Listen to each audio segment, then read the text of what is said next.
पिछले 20 सालों में हमारा जो पर कैपिटा इनकम है वो 1 नहीं, 2 नहीं, 7 गुना बढ़ चुका है। सेंसेक्स 60,000 से भी ज़्यादा आंकड़ों में कुछ ही समय में क्रॉस करेगा। $676 बिलियन का एक्सपोर्ट फिलहाल इंडिया कर रहा है।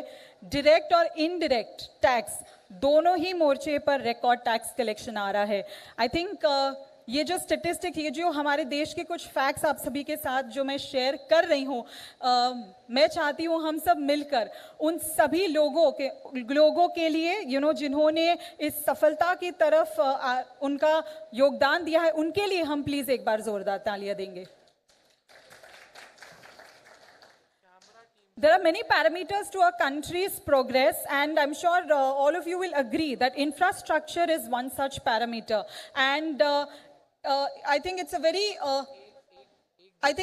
important factor to highlight at an event of this sort is that our government is allocating massive funds, capital reserves towards strengthening the infrastructure of our country. The rapid pace with which we are seeing developments, not just in the metropolis, but also in various cities, various landscapes across the country, which are ultimately going to strengthen the country, which are going to lead to further growth. There are also many schemes I think that most of us are aware of, such as the Make in India. We've also got the skill development scheme, which the Prime Minister has brought about. We also have the PLI scheme, which have all been introduced, which have all been brought into initiative with the sole purpose of strengthening the backbone of this country. So ladies and gentlemen, there is a lot. अगर बहुत ही light शब्दों में कहूँ तो India का future सच में बहुत bright लग रहा है। On that note, ladies and gentlemen, since this is a celebratory evening, I'm not going to bore you with any more data because we have some very special things lined up for all of you. But before we get to the primary reason that we've all joined together here today, I think इस माहौल को, इस room की energy को थोड़ा सा uplift करने का समय आ गया है. I think nothing on this planet does it better than music. Most of us sitting here are music lovers and we have someone incredibly talented who's going to be joining us on stage. उससे पहले कुछ ही शब्दों में उनका परिचय मैं देना चाहूंगी. लेडीज एंड जेंटलमैन, हमारे समक्ष आज उपस्थित हैं लोकप्रिय संतूर वादक राहुल शर्मा जी, जो कि संतूर वादन इस मंच पर अभी करेंगे. हमें बहुत गर्व और प्रसन्न होता है कि वे आज इस खास अवसर पर यहाँ पर उपस्थित हैं. मैं चाहती हूँ कि जितने भी लोग यहाँ उपस्थित हैं, जोरदार तालियों के साथ राहुल शर्मा जी का स्वागत करें.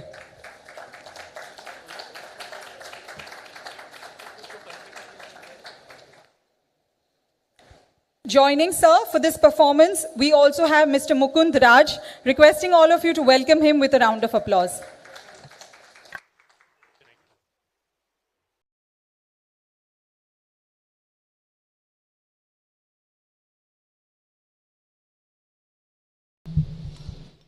Mic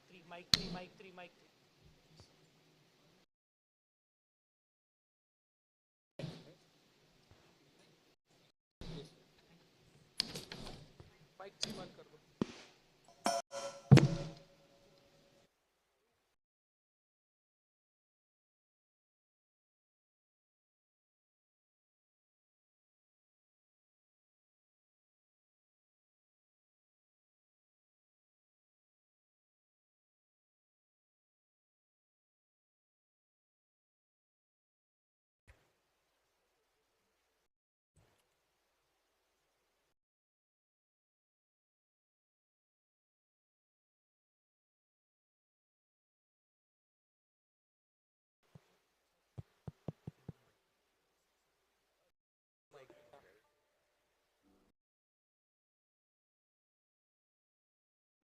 कंसोल पे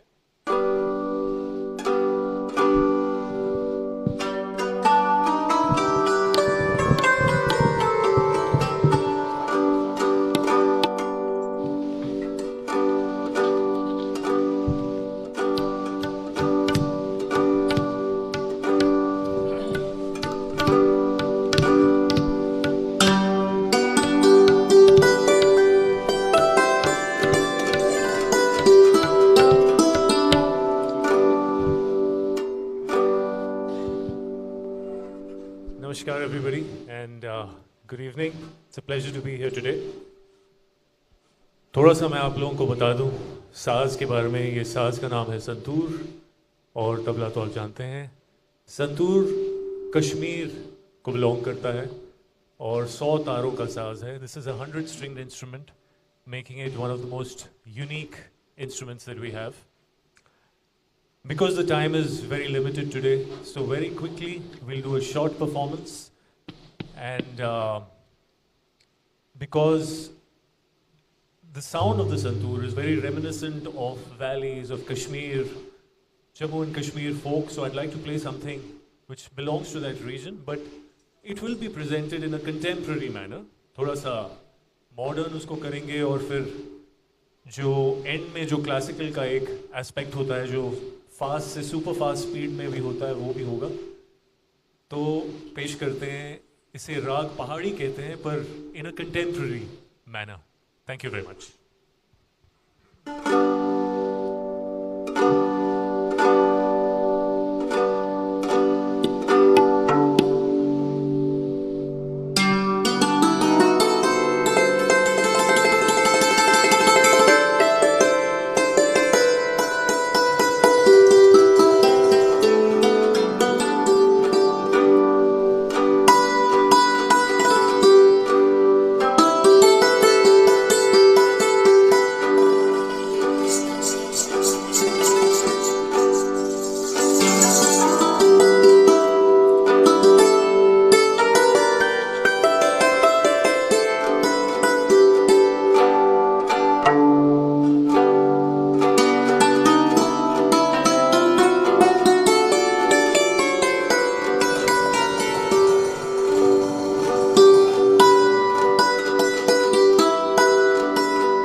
Check. What a performance, ladies and gentlemen. I'm sure all of you sitting here will agree. To say that this performance was mesmerizing would be a gross understatement. Can we please put our hands together once again for the one only Mr. Rahul Sharma. I think जितने भी लोग यहाँ पर हैं इसे सुनकर बहुत ही मंत्रमुग्ध हो गए हैं, लेकिन अनफॉर्चुनेटली मैं यहाँ पर वापस आ गई हूँ उस स्पेल को थोड़ी देर के लिए ब्रेक करने के लिए. As I said, there are some more exciting things lined up, which we are now going to be moving forward to.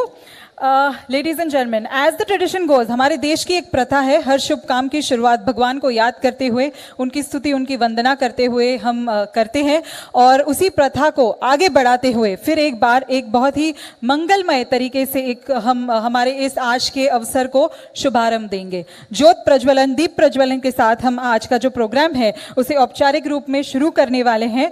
और हमारे बीच उपस्थित है हमारे देश के कुछ बहुत ही जाने माने उद्योगपति. We have some of our country's most prestigious, esteemed and illustrious members present here. So I'm going to invite them on stage one by one.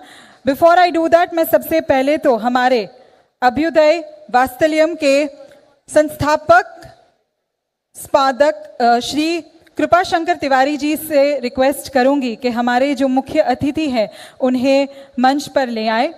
I request our founder, editor-in-chief who has graced this beautiful occasion, Shri Kripa Shankar Tiwari ji, to kindly escort our guest of honors to the stage. We have with us, ladies and gentlemen, Srimati Rajshri Birla ji. Yes, I'm going to request everybody to put their hands together. Chairman and Managing Director, Godrej Group, Shri Nadir Godrej ji. Chairman HDFC Bank, Shri Deepak Parekh ji. हमारे Sashakt Bharat coffee table book के guest of board editor chairman and chairman of Shailesh Haribhakti and associates, Shri Shailesh Haribhakti ji. I'm going to request our guest of honors to kindly do the honor.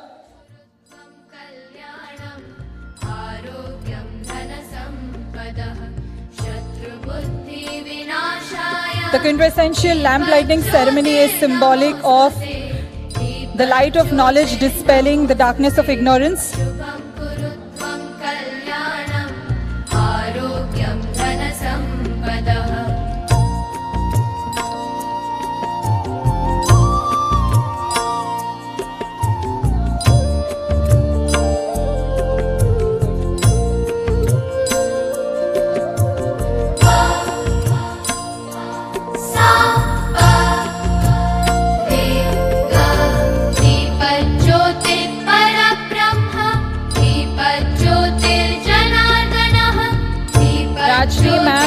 Tiwari sir, Nadir sir, Deepak sir and Shailesh sir, thank you very much for doing the honors.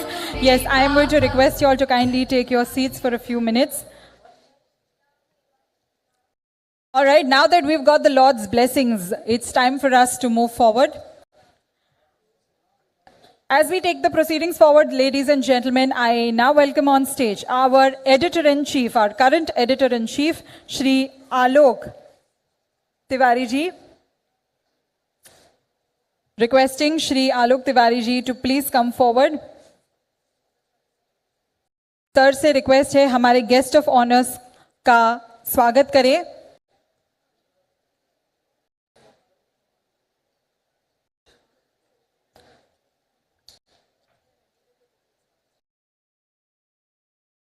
I'm going to once again request our guest of honors to kindly join us back on stage.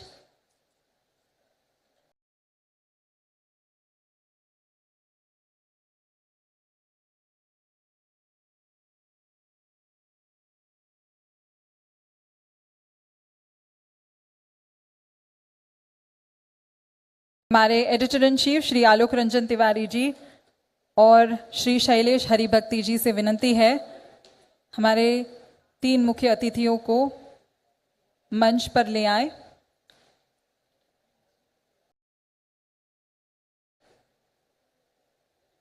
और पुष्पगुच्छ के साथ उनका स्वागत करें.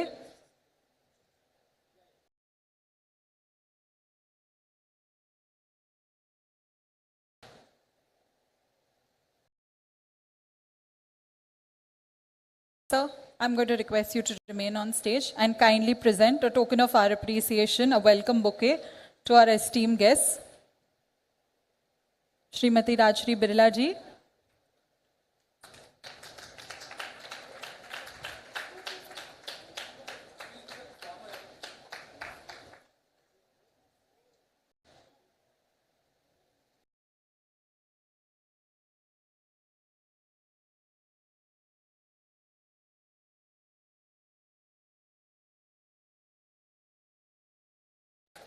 Shri Nadir Godrej ji.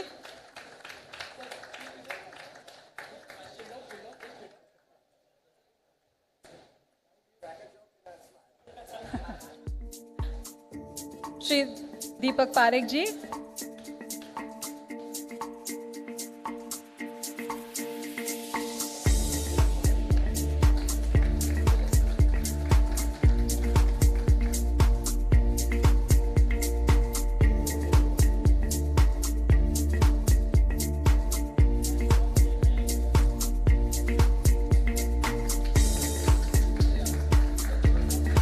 Ladies and gentlemen, now that we have our editor-in-chief and of course our chief guest present here on stage, I think this brings us to the most important part of the evening, the moment that we've all been waiting for.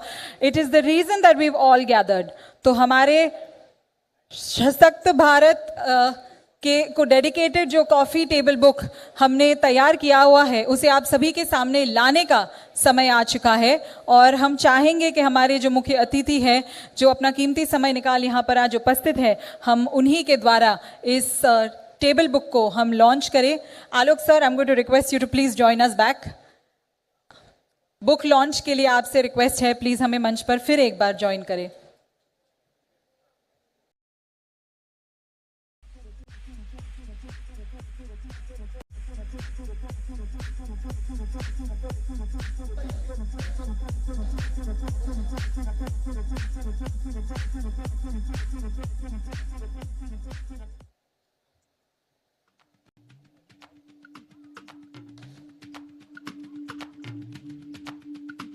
Ladies and gentlemen, we're just about to present to you the glorious story of India's development.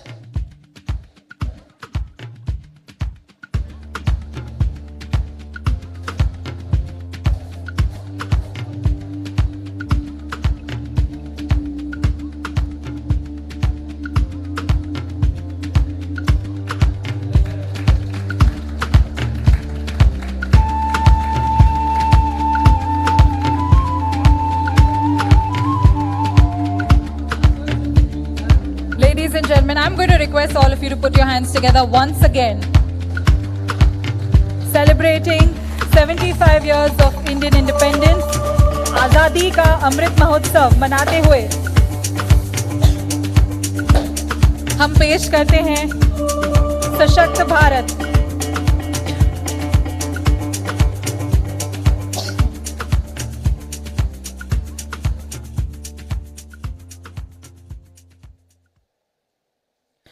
Thank you very much for doing the honors. Ma'am, sir, now that we've got you all on stage, and since this is such a momentous occasion, I'm going to request you all to take turns and join us on stage and say a few words. Therefore, without any further ado, I'm going to request Mr. Shailesh Haribhakti ji to kindly come to the dais.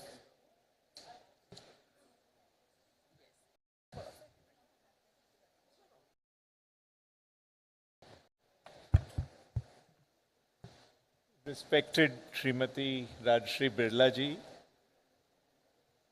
Nadir Godrej, Mr. Deepak Parekh, Kripa Shankar ji, Alok, my fellow members on the Coffee Table Edition board, ladies and gentlemen. This is not the occasion to make speeches. This is the occasion to celebrate our 75 years and take a pledge that in the next 25 years, as we turn 100, we will be the most respected nation on earth. That is what the symbolism of Sashakt Bharat is.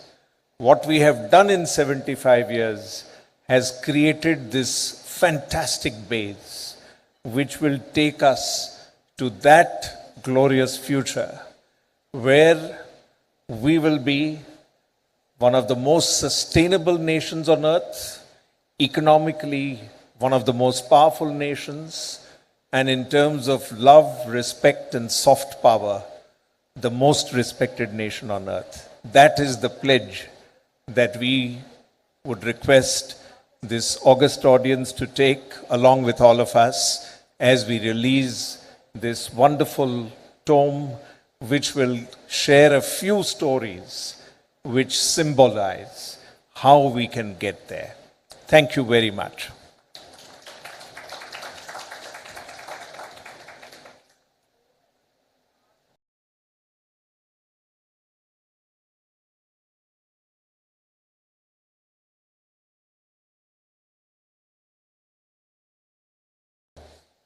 Moving forward, ladies and gentlemen, I now request Mrs. Rajshri Birla to come to the dais and share a few words with this esteemed audience.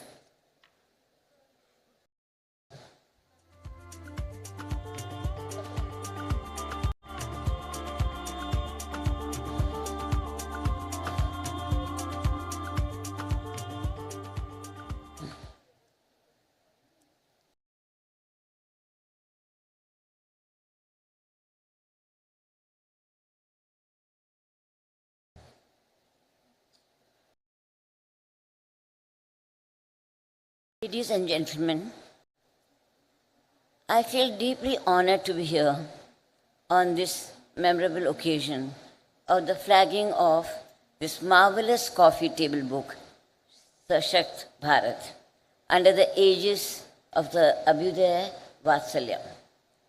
The book, which chronicles the amazing story of India's growth and evolution, serves a felt significant need.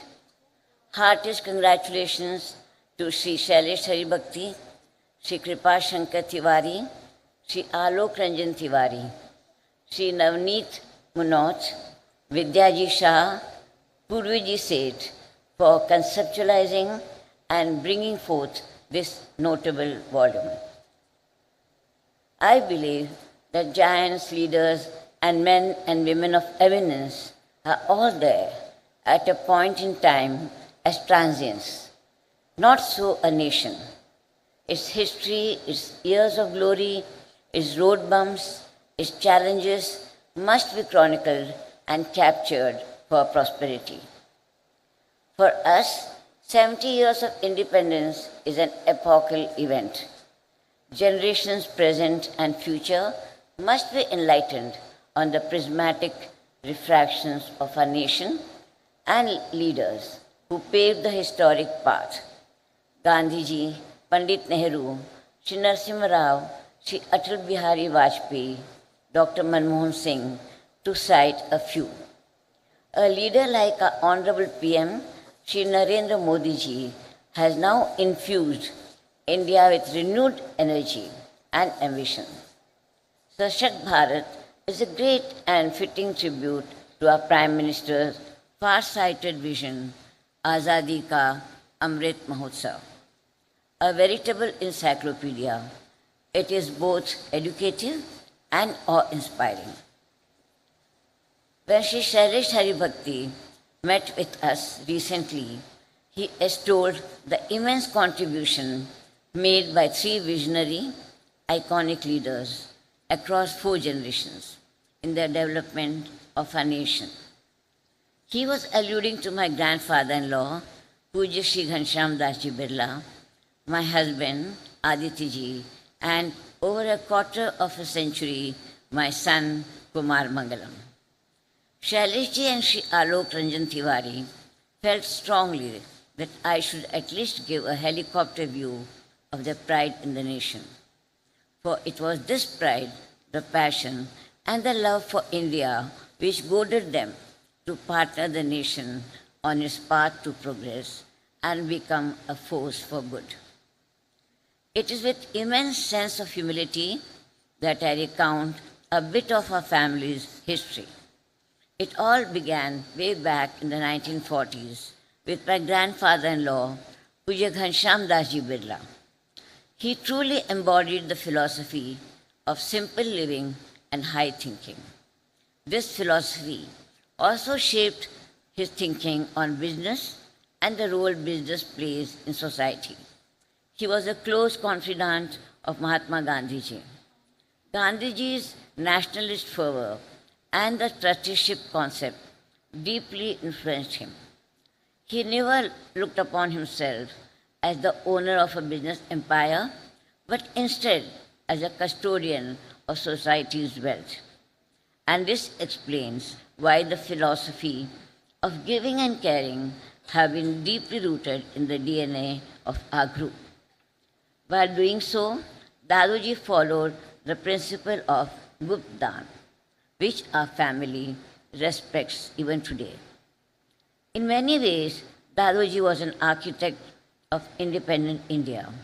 His business instincts were led by what was good for the country. Every action of his embodied the spirit of Atmanirbhar Bharat, long before this phrase caught the imagination of people.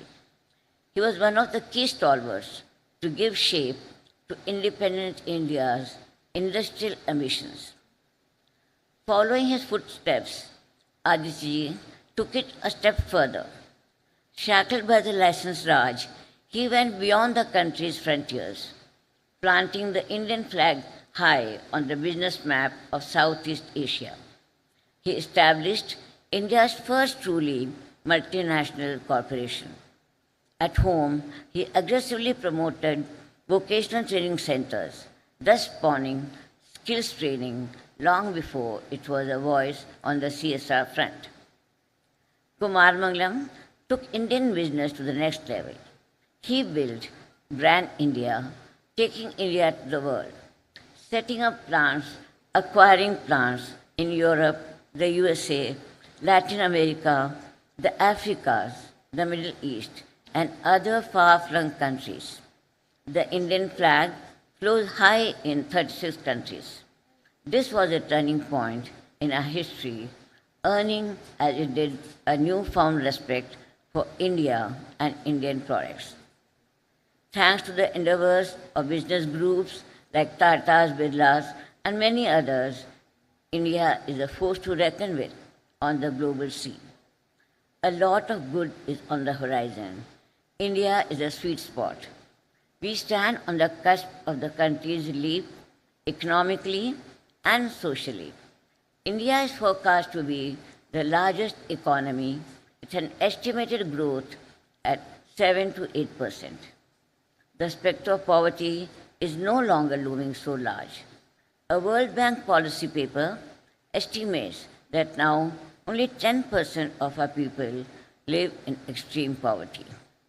A unique combination of forces, including technological advances and a slew of government initiatives, have led to this situation. The government's digital services have been a boon as it has linked the poor with an electronic identity that enables them to access the economic reforms, ensuring direct real-time digital welfare system. Even as challenges stem from the global scenario, we will witness an upshift based on three levers. First, the government is sworn to capex, for instance, the $1.5 trillion national infrastructure pipeline.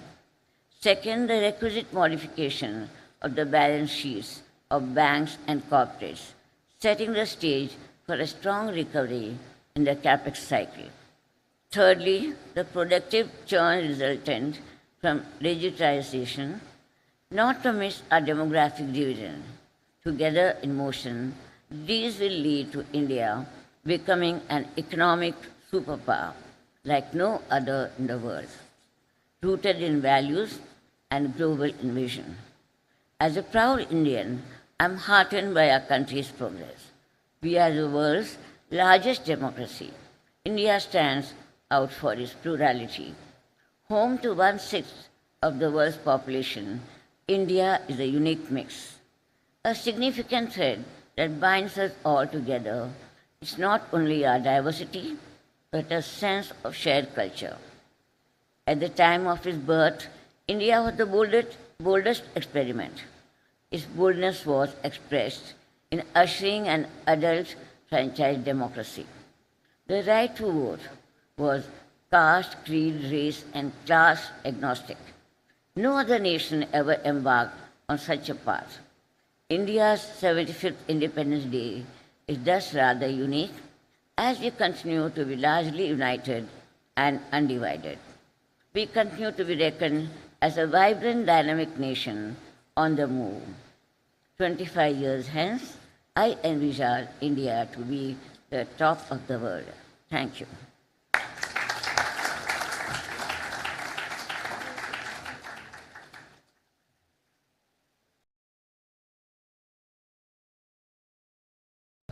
Thank you very much, ma'am, for your kind words. Ladies and gentlemen, taking the proceedings forward, I now invite Shri Nadir Godrej ji to come to the dais and share a few words.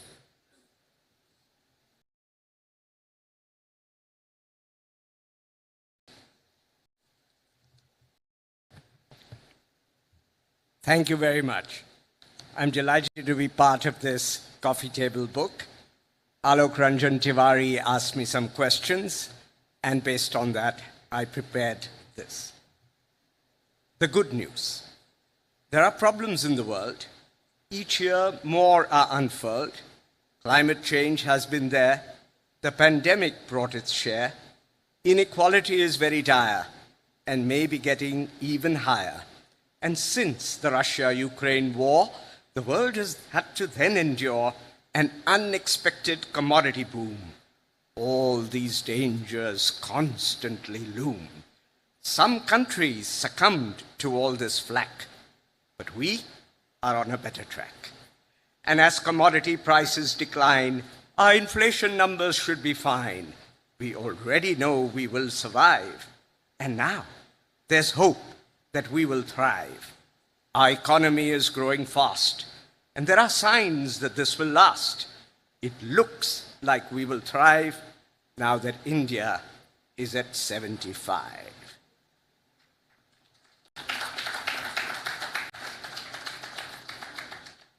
But then Alok asked me about a cautionary note. Though there are many reasons to cheer, today's India, I sometimes fear not everything is on track. Sometimes we are moving back. The relationship between center and state can't always be said to be great. There's a natural tension, as they say, and politics could come in the way. Freebies have spread far and wide. The economy can't take them in its stride. Decisive action has been sought, even by the Supreme Court. But let's hope we keep this in sight and always do what is right. Spend on public health and education, the ideal welfare for the nation. One hopeful sign is GST. It's administered permanently. The council meets and then decides, and everyone else then abides. If by such means center and state don't compete but collaborate, development will then proceed and our nation will succeed. Good center-state collaboration is important for our nation, and structures that incentivize cooperation would be wise. I hope we respond to a higher call and not break in fragments divided by a wall. I sincerely hope that we will be the true spirit of democracy, where institutions will be strong. Now building them takes very long, but often we can find a way to subvert or break them in a day. I'd like to see much more free speech, where the state's long arm doesn't reach and crushes voices that oppose, but active debate thrives and grows, where ideas win because they're right and not because of mere might, where everyone has equal rights and personal dreams are within our sights, where all our skills can be used and nobody is ever abused, where there's timely rule of law and delayed cases are a flaw, and everyone understands we can't take the law in our own hands, where all have their opportunity and therefore there's no penury, where our thoughts are not sectarian, but very firmly humanitarian, where hateful thoughts are gone and done, and we are at peace with everyone. China and India, the two most populous nations, have been through many gyrations. Their economic emancipations were prompted by liberalizations. First off the block was Deng Xiaoping. 13 years later, Manmohan Singh. So China had a great head start. Its control system played a part. The Communist Party is a big group. They are a good feedback loop. It was always a very broad tent, and largely the people were content. The economic growth was steady and strong. This trend indeed lasted for long. The one-child policy was an aid. In the early years, it certainly paid. But the population will reach a peak. This makes their situation bleak. An aging population will not send a demographic dividend. I said that their tent was broad, but now their governance is flawed. Term limits were abrogated. Imperious rule was propagated. All boded well for Xi Jinping, but then he lost his Tianming. XI has been nicknamed 11. Has he lost the mandate of heaven? Though on the throne he may sit, without the mandate, is it legit? Lockdowns now drag on and on, while elsewhere they've long been gone. China's growth rate is now slow, while India is in the flow. Horeca is now on a high. Specialty chemicals soar and fly. While some may seem doom and gloom, for chemicals it is a boom. Earlier China's costs were low. Supplies from there did help us grow. Their pollution laws were very lax. Their governments now on their backs. Their costs and rose, some had to shift, and this could give us all a lift. Their competition is now less, and though we could be in a mess, if intermediates rise in price, our industry now finds it nice that we can backward integrate. And I can confidently state, with just a little R&D, there is much light that we can see. Sometimes a slightly higher cost, but nothing much is really lost, because reliability is what we gain from a more secure internal chain. Now, Atmanirbhar is the call, so never again will we stall just because supplies are late. Backward integration's great. Now, Chinese lockdowns perpetuate. For businesses, this isn't great. For India, there's an opportunity. A chemical boom is what we see. We can't tell if it will last for long, but right now, nothing's going wrong. For all of you, there's opportunity in the chemical industry, and biotechnology is on the rise. Expanding this would be wise. If we spend more on R&D, there are many benefits we will see. The labor-intensive game's not for us. We've already missed the bus. But knowledge-intensive is our forte. Here's where we should make our sortie. Although we are way behind, in the present environment we can find a chance to steadily bridge the gap. Let's diligently run each lap. The race has not yet been won. You might say it's just begun. If we try hard, if we hang in, we have the wherewithal to win. Mother, national or global tongue. It should never be either or. Our hearts and minds demand much more. The more we learn, the easier it gets. On many tongues, let's place our bets. For language learning, the perfect art is to have an early start. Each language opens a different door. It widens our minds, and that's for sure. Many routes will be unfurled to thrive in a global world. ESG. According to Steven Pinker, and supported by many a thinker, the world's becoming a better place, though at a slow but steady pace. And yet there are problems for sure, and climate change is at the fore. Inequality is also dire and maybe getting so much higher. If progress on all these is slow, The consequences are grave, we know. Their abilities and constraints are such that governments can't do much. NGOs have few means but ability, and businesses have means but don't see these issues as part of their core. For profit is how they would score. But businesses slowly realize that profit is a short-term prize. After all, what do businesses gain if they die out and don't sustain? But how much can they afford to spend to ensure that their existence doesn't end? The answer's not easy to find, but a thought still comes to my mind. If the efforts of all are combined, the synergies that we can find reduce costs and raises gain and obviates inevitable pain. There's a capitalistic strain that enthrones shareholder gain, and Milton Friedman could see that this simplistic philosophy could lead to great efficiency. But wherever there's externality, this capitalism, red in tooth and claw, can prove to be a dismal flaw. Correction can come from regulation, or even from self-remediation, and Adam Smith himself foresaw that business could address this flaw. It should be clearly understood one can do well by doing good. Doing it smartly, we do better. So why not be the trendsetter? In capitalism's early day, we see social responsibility in some degree. To dissipate the urban gloom, both Cadbury, Lord Leverhulme, then pioneered the company town. Some observers would surely frown at their extremely paternal attitude, but many might view it with gratitude. We should remember, in that age, it compensated their lowly wage. It's time to get the Tata Group now very much into the loop.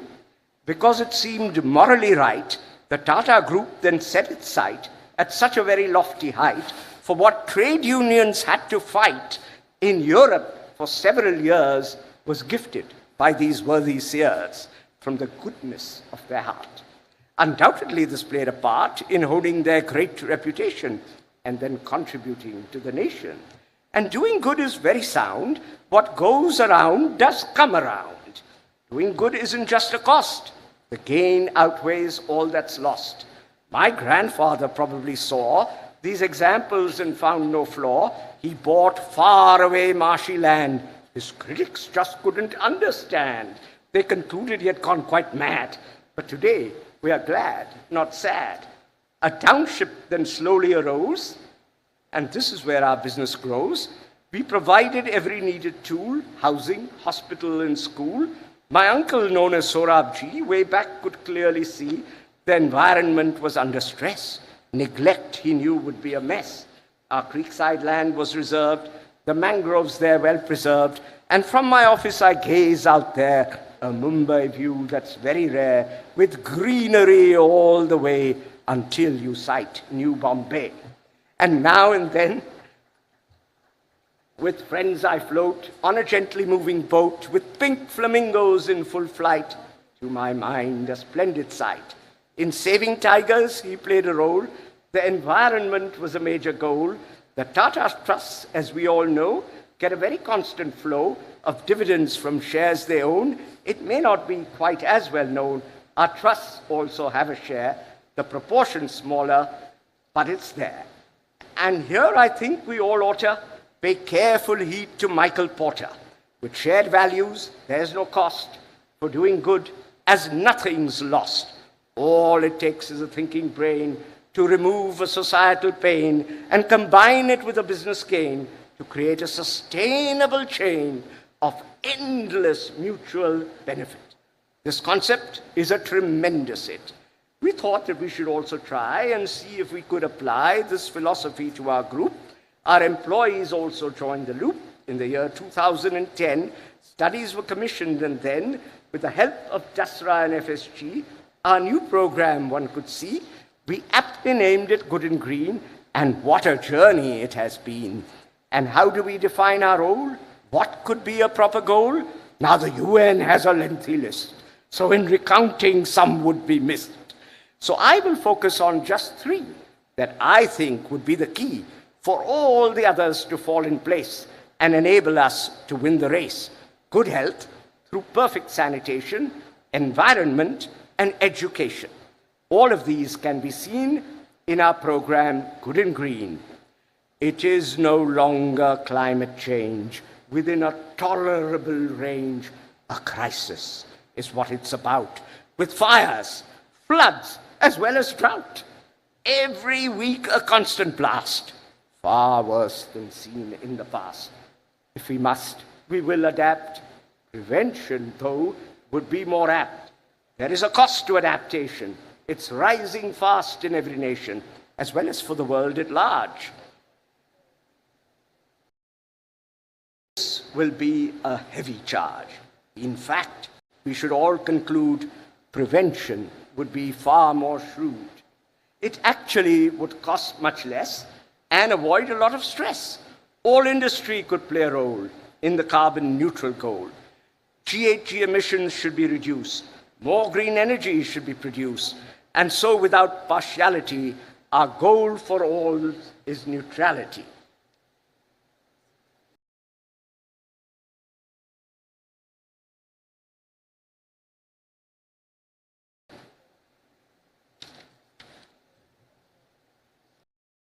See the benefits of green, but something else should be seen. The different outcomes that we see because of inequality. The vision that we should now share is a brave new world, both green and fair. The environment isn't all. On society, let's take a call. Throughout the chain, let's keep in sight every person's human right. It's business as usual, not bravery, to end child labor and slavery. And in all businesses, we should see the broadest reach of diversity. Not only is it fair and right, it would give us the best insight. Since life is full of many hard knocks, we need to think out of the box. Diversity is the perfect aid when we are required to wade through the troubled waters or quagmires. Unusual thought is what inspires. Lack of health and education leads to the perpetuation of inequality through generations in almost all of our nations.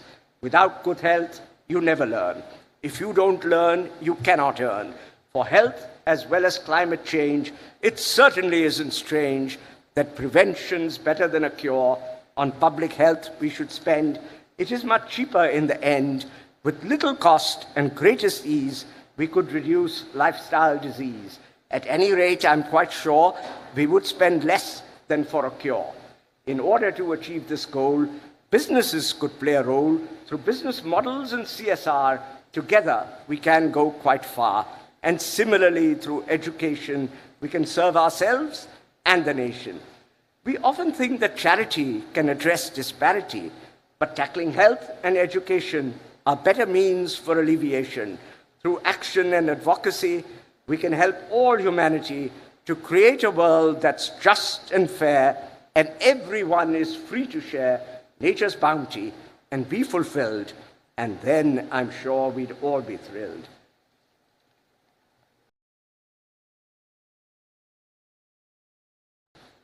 The demographic dividend. Demographers in the know claim our dependency ratio is indeed extremely low and will continue to stay so. Most are of a working age, few have reached the older stage, and as growth begins to slow, our babies form a lesser flow. Then adolescents who now grow will soon be workers, we all know. But the demographic dividend, alas, could very quickly end if new recruits can't pull their weight, either because we discriminate against women or the outcast as often we did in the past, or they lack in education, which is the bane of our nation. The government has surely failed, and often they have been assailed, but business also has some reach. Can they step in and fill the breach? That's not our job, most would say. What if I tell you it can pay? Take a risk and don't be scared. Hire those who aren't prepared. Train them well as they work. As they are grateful, they won't shirk. It doesn't take all that much, and the benefits are such, you won't regret what you do, so help yourself and the nation too. So what we need is education to claim the dividend for our nation. Conclusion. The times are tough, but we stand tall. We must beware lest we fall. Let us hope we have both social rights and economic growth. Let us bear all this in mind. There are solutions we can find if we take everyone on board and proceed with good accord. If we are smart as well as wise, surely India's bound to rise. Thank you.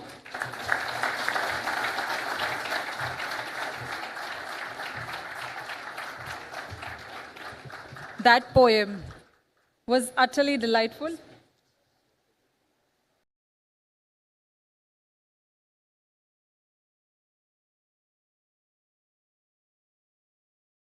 Very tough topics such as climate change and the many more curses that loom ahead of us have been tackled, let's say, in a very interesting and a very mild fashion through this poem. Thank you, sir, for not making it sound so scary to all of us. Can we give sir a big hand, please? As we move towards some of the last segments, ladies and gentlemen, we have a couple of very interesting panel discussions coming up. However, before we do that, so we're going to just take one moment to honor our guests. We welcome them. However, what we would like to now provide is a token of our appreciation for taking the time off, joining us here, sharing their insights, their very valuable insights with all of us. I'm going to request Shailesh sir and Tiwari sir to kindly present the token of our appreciation to our wonderful guests of honors. Can we have the mementos on stage, please?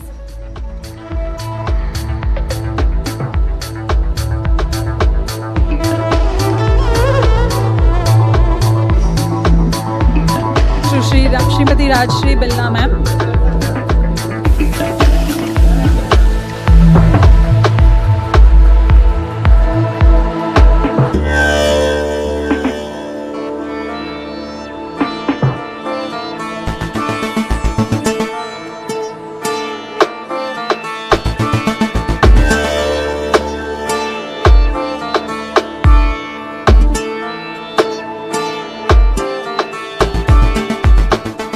The next one on stage.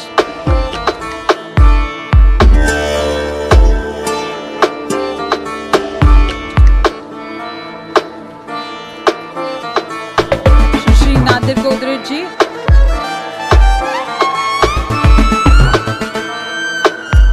And for Shri Deepak Parekh ji.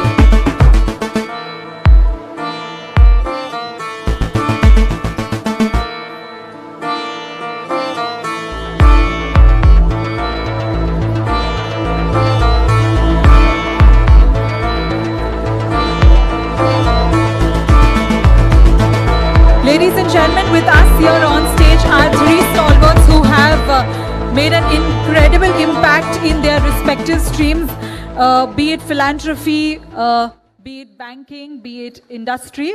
And therefore, on this wonderful occasion, we would like to present an award to them. I'm going to request Shailesh ji and Tiwari ji once again to please present the Exemplary Philanthropist of the Nation Award to Srimati Rajshri Birla ji.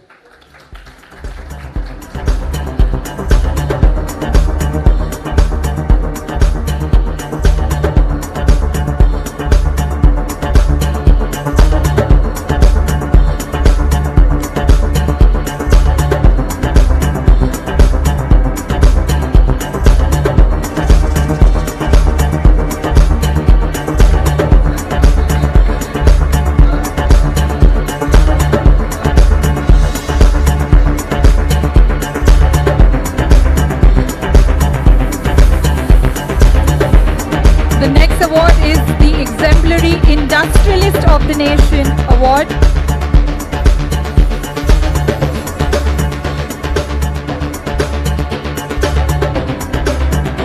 Let's now have on stage the Exemplary Industrialist of the Nation Award, conferred upon Shri Nadir Godrej ji.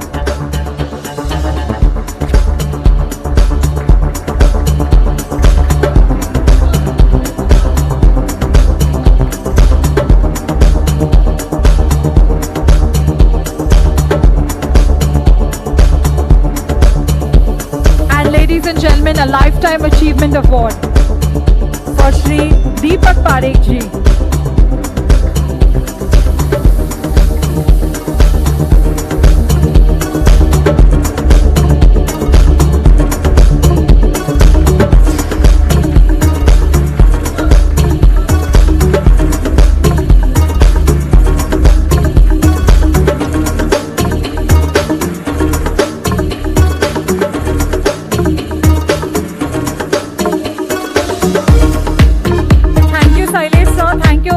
Tiwari sir for doing the honors. Gentlemen, I'm going to request you all to kindly take your seats. Deepak sir, I'm going to request you to remain on stage. Ladies and gentlemen, we move into the next segment. We have a very interesting fireside chat which is coming up, and for the same, I request our editor-in-chief, Shri Alok Tiwari ji, to kindly join us on stage.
Check.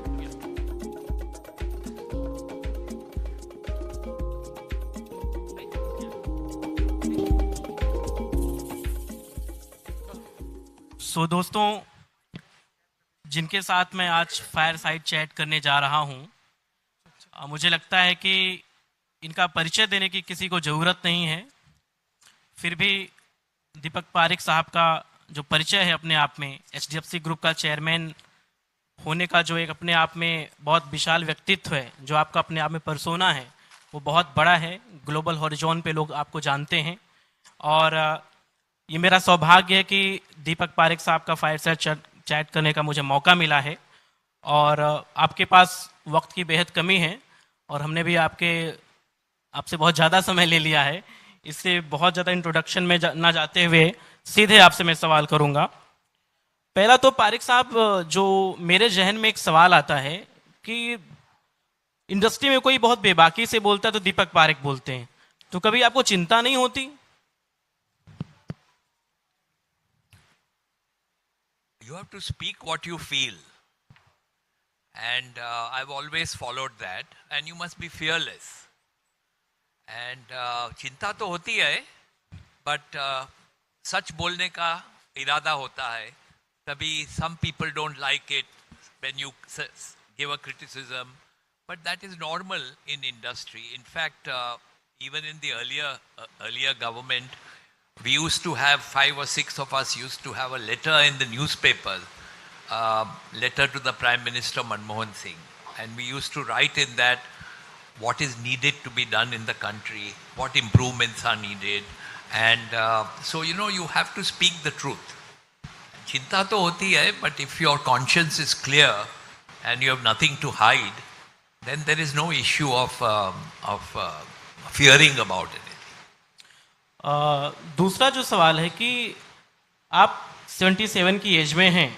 लोग, India की जो एक अपनी एक सोच है, लोग 75 को रिटायरमेंट की एज बना देते हैं। तो दीपक पारेख 77 की एज में एचडीएफसी और एचडीएफसी बैंक का मर्जर कर रहे हैं। जैसे कि मुझे पता है आपको क्रिकेट का बहुत शौक है, तो दीपक पारेख मतलब जैसे कोई गेंद हो, बॉल हो, उसको बाउंड्री के बाहर आप पहुंचा दे रहे हैं।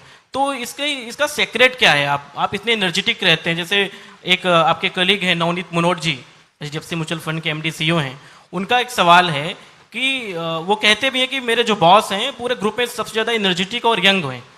तो 77 की एज में इतनी आपकी जो एनर्जी है, जो एक्टिविटी है, इसका क्या सीक्रेट है?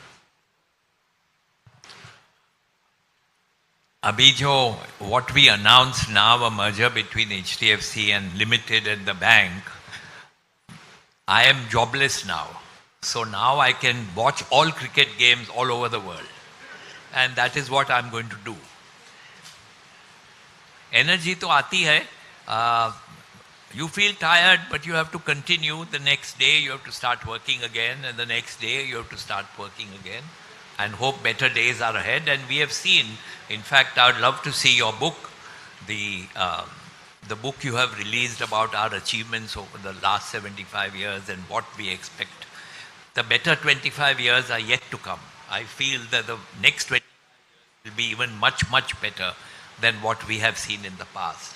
And India will become a developed economy. India's GDP will multiply. And I have always said this recently, that I've never been as optimistic about the future of our country as I am today. You live in Mumbai. Mumbai में आप रहते हैं. तो what do you like the most about Mumbai? I can't stay anywhere else in the world other than Mumbai. I've grown up here. I went to school here. I went to college here. I went for a few years abroad and came back. And I've never regretted that. And I'm delighted to see now many youngsters coming back because they see better potential, more growth prospects. And in the past, you saw Indian students who went to US or UK never came back, didn't want to come back. Now there's a stream of students coming back to their own country and willing to contribute for the prosperity and growth of our country, which is a tremendous sign. And which should it be? It should be that. And because there are opportunities, because there is potential, because they can make a better living and have a better life in India than what they do abroad, what they can have. And this is one of the positives of this government, that Indian students are returning back willingly, and not because you don't have a green card or a visa or something. On their own, they are coming back.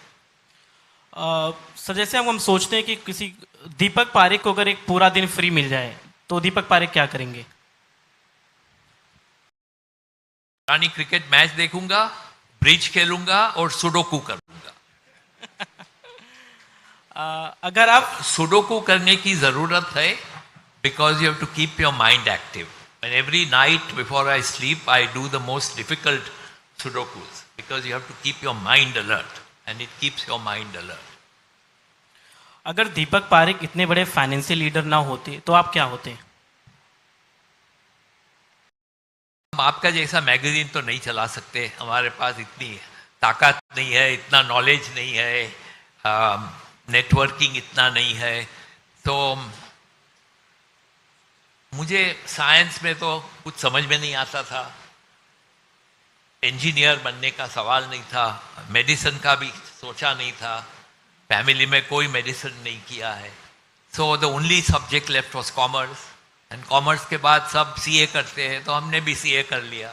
That's why the life went on.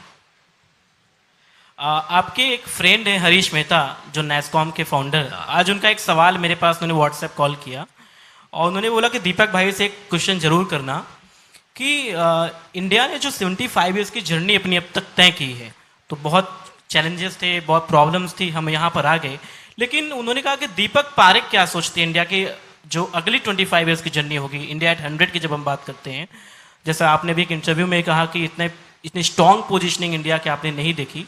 तो अगर अब आप देख रहे हैं strong positioning, तो आप India को क्या समझते हैं कि इंडिया एट 100 बहुत डेवलप्ड नेशन हम बन सकते हैं या नहीं बन सकते हैं? तो क्यों नहीं बन सकते हैं? नहीं, where there is a will, there is a way.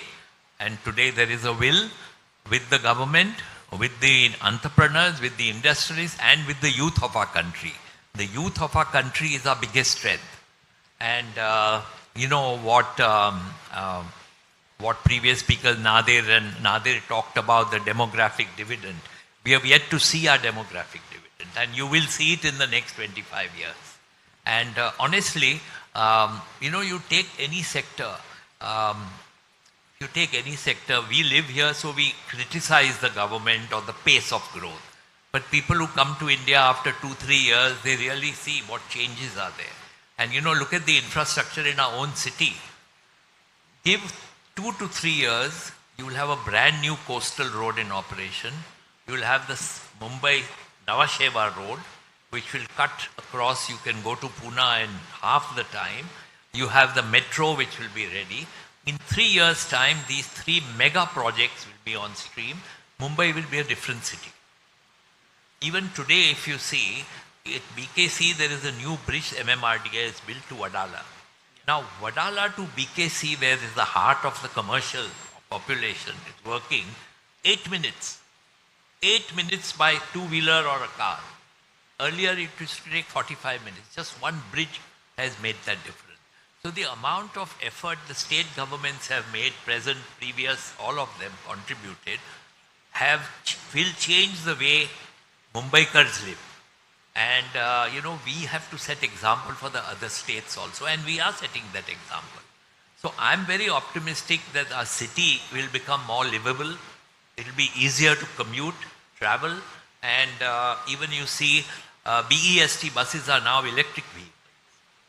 And all new EBST buses are going to be electric vehicles. Look at the amount of thrust, encouragement, incentive the central government is given for 2 things. One is renewables, and the other the electric vehicles. This is the future. Because we import oil, 85% of our imports are in crude. How do you substitute that? With electric vehicles and with renewables. Take the sun and the wind, and that will create power for you. So we are absolutely on the right track to see glorious 25 years ahead. एक सवाल शैलेश हरिभक्ति जिसे मैंने morning में बात की, वो कल आपकी किताब ही पढ़ रहे थे जो आपने लिखी है, तो उन्होंने मुझसे कहा कि एक सवाल आप पूछिए दीपक भाई से कि आप जो अपनी कंपनी के लिए फंड मैनेजर्स को चूज करते हैं तो बहुत पिकी होते हैं और उन लोगों की बहुत बड़ी भूमिका आपकी कंपनी को बहुत अच्छी ग्रोथ दिलाने में, तो ऐसा आप क्या देखते हैं कि जो आपकी कंपनी के अलग अलग डायमेंशन पे सक्सेस मिल रहे हैं? I don't take more than 20 minutes to interview a person. I don't believe in giving psychology tests and asking them to do a case study and all the modern methods. Intuition. The best form of recruitment is intuition. You see a person, you chat with him or her with 15, 20, 25 minutes, and you come to the conclusion that will he contribute, will she contribute. And it's the gut feeling, it's the intuition which is really necessary to have in recruitment. Sir, 2 छोटे-छोटे सवाल और I wanted to say that this Lifetime Achievement Award, I was going to pass it over to Sailesh Haribhakti. He has been such a remarkable individual in our city. He's a well-known chartered accountant, and the amount of time he has contributed to different social organizations, Chambers of Commerce, Indian Merchants Chamber, all these CII, all these ASSOCHAM, and he's done remarkable work. And I'm sitting here because I learnt my first accounting from his well-known father. Vishnu Haribhakti was my professor. He taught me accounts, and I should really give the award to Sailesh to go and give it to him, his father. Because of him, we are what we are today. And honestly, he was one of the best accounts teachers that we had in Sydenham College when we were growing up. Vishnu भाई हरिभक्ति की तारीफ उद्योग जगत कई लोग हैं जो उनसे पढ़े हैं। निरंजन हिरानंदानी जी मुझे मिले, को बोले कि मुझे बहुत अच्छा पढ़ाते थे। 2 और सवाल हैं छोटे छोटे, क्योंकि आपके पास समय की कमी है। एक सवाल जो कि हर आदमी आपसे बहुत बिजनेस की बात करता होगा, डेटा की बात करता होगा, आंकड़े की बात करता होगा, लेकिन मैं दीपक पारेख की जो व्यक्तिगत जिंदगी है, जिसको हम सब समझना चाहते हैं कि ऐसी कोई घटना आपकी लाइफ की हो जिससे दीपक पारेख को बदल के रख दिया हो।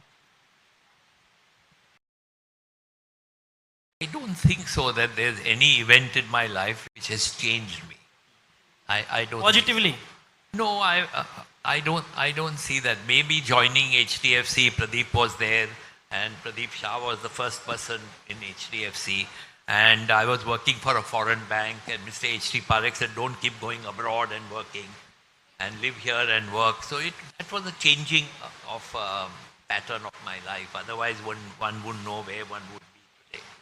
सर, एक अंतिम सवाल ये है कि जैसे पिछले हफ्ते नादिर गोदरेज साहब ने एक इंटरव्यू दिया एक अखबार को, और इंटरव्यू के पोएम दे नहीं, इंटरव्यू भी था, पोएम में 4 पैराग्राफ का था, पोएम के साथ इंटरव्यू। तो पोएम के बिना तो उनका इंटरव्यू अधूरा चलते है। नहीं होते।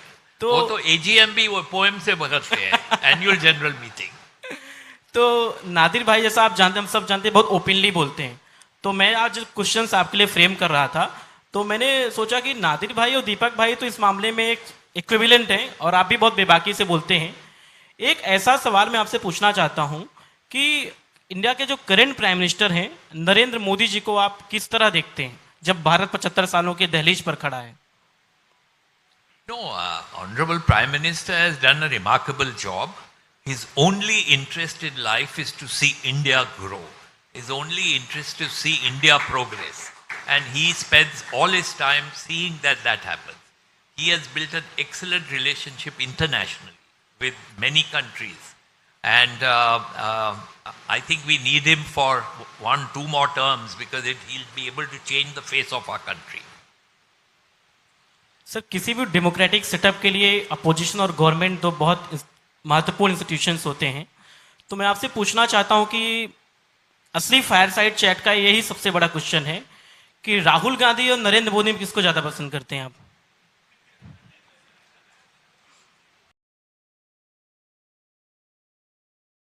इसमें आंसर की जरूरत नहीं होती है, ऑब्वियसली नरेंद्र मोदी। दीपक पारेख साहब को मैंने इतना कुछ सोचते हुए नहीं देखा, आपने 4 सेकंड लिया सोचने में। तो ऐसा क्या था आप जो सोचने लगे कि मैं क्या आंसर दूं?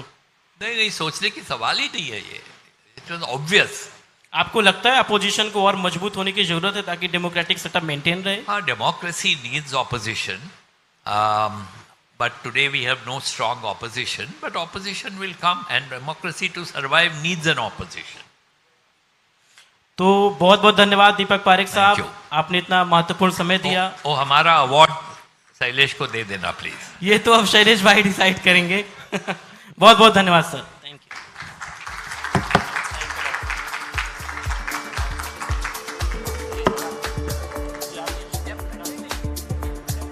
Thank you. Check. Thank you, gentlemen, for sharing your views with us. That was a pretty interesting discussion. Alok sir, may I please request you to join us back on stage? Sir, हमारे मुख्य अतिथियों के विचार तो आपने उनसे पूछ लिए, लेकिन अब समय आ गया है कि हमारे महज 25 साल के ही is our very young and dynamic editor in chief, उनके विचार सुनने का समय आ गया है। So sir, the dais is all yours.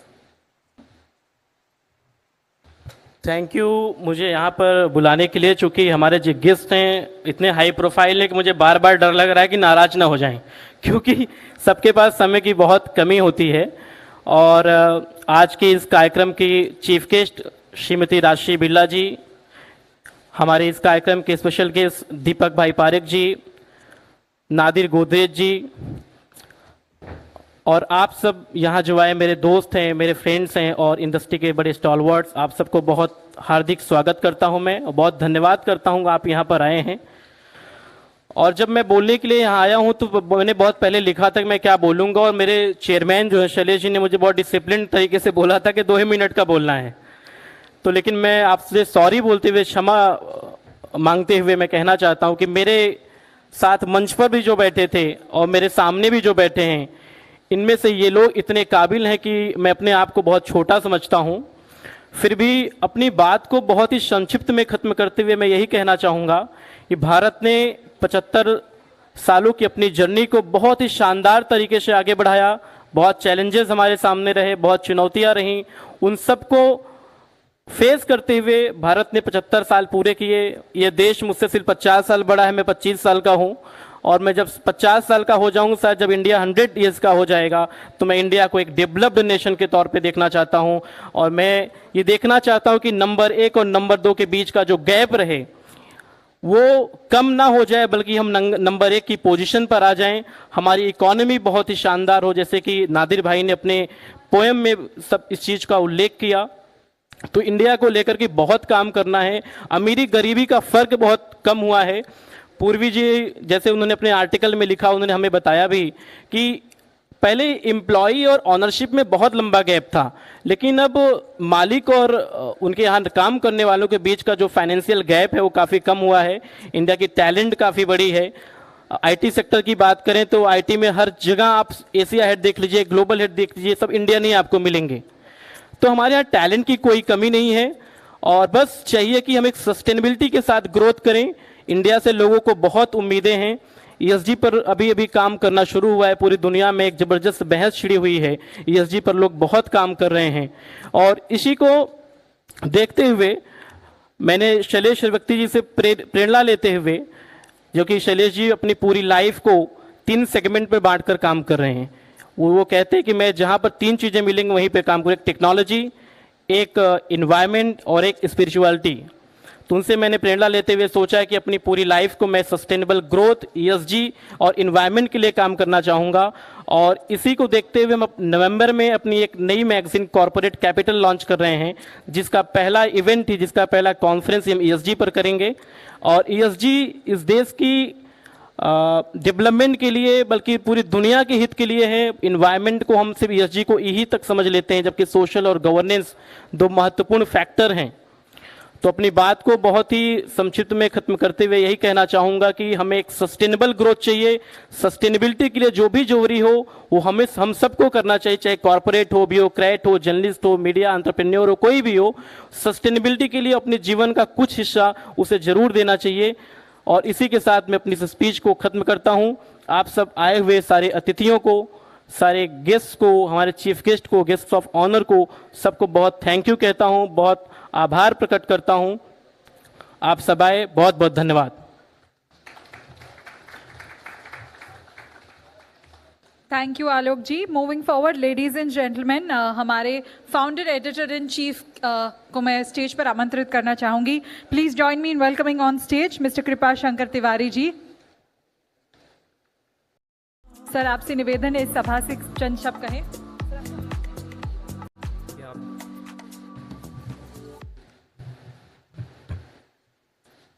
सबसे पहले मैं हृदय से आप सबको प्रणाम करता हूं। मेरे लिए पहले ही प्रतिबंध लग गया कि बस चंद मिनट के लिए, तो मैं 1 ही 2 मिनट में अपनी बात समाप्त करता हूं। आज के समारोह की परम आदरणीय हमारी सम्माननीय मुख्य अतिथि महोदया, इस देश की आन बान शान और धर्म के प्रतीक, जैसे राम लक्ष्मण का हम नाम एक साथ लेते हैं, वैसे टाटा बिरला का भी नाम एक साथ लिया जाता है। आदरणीय पद्म भूषण श्रीमती राजश्री बिरला जी, देश के सुप्रसिद्ध उद्योगपति, और जितने बड़े उद्योगपति हैं उससे बड़े कवि हैं, आपने देख भी लिया। आदरणीय नादिर गोदरेज साहब, और राष्ट्रीय अंतर्राष्ट्रीय स्तर पर अपने बैंकिंग जगत में एक धाक रखने वाले दीपक पारेख साहब, और इस अभियान के आधार स्तंभ, हमारे प्रेरणा स्रोत, इसके प्राण तत्व हैं आदरणीय श्री शैलेश भक्ति जी, मनोज साहब, सबको मैं हृदय से प्रणाम करता हूं। और आप लोगों ने सारी बातें कह दिया। जहां राजश्री बिरला जी जैसे दिग्गज महान वक्ता हों, गोदरेज साहब हों, पारेख साहब, आपने कुछ छोड़ा नहीं है। तो मैं क्या कहूं, मेरे लिए खुद ही ढूंढना पड़ रहा है विषय में क्या कहूं। इसमें केवल इतना ही कहूँगा कि 25 वर्षों का जो विजन हमारे प्रधानमंत्री नरेंद्र मोदी जी ने रखा है कि विकसित भारत से कम हमें कुछ नहीं चाहिए, वो आप सबकी बातें भी जो तथ्यपरक थी इसी के इर्द गिर्द थी। इस देश को वास्तव में 25 वर्षों में इतना तो हासिल ही करना है कि हम विकसित राष्ट्र बने। दूसरा, हमें अपने विरासत पर गर्व होना चाहिए। यह देश पूर्णावतारों की अवतरण भूमि है, ऋषियों महर्षियों की तपस्थली है, वीर रणबांकुरों की धरती है, महान लोक सेवी नायकों की भूमि है, जन्मभूमि है। हमें अपने विरासत पर अपार गर्व होना चाहिए, गर्व है। और भारत तो विश्व गुरु रहा है, अपार ज्ञान संपदा हमारे वेदों में, पुराणों में, शास्त्रों में सन्निहित है। ज्ञान विज्ञान ही भारतीय गुरुत्व का वैश्विक आधार रहा है, भारत यदि विश्व गुरु रहा है तो हमारी जो ज्ञान और विज्ञान की संपदा रही है यही उसका मुख्य आधार रहा है।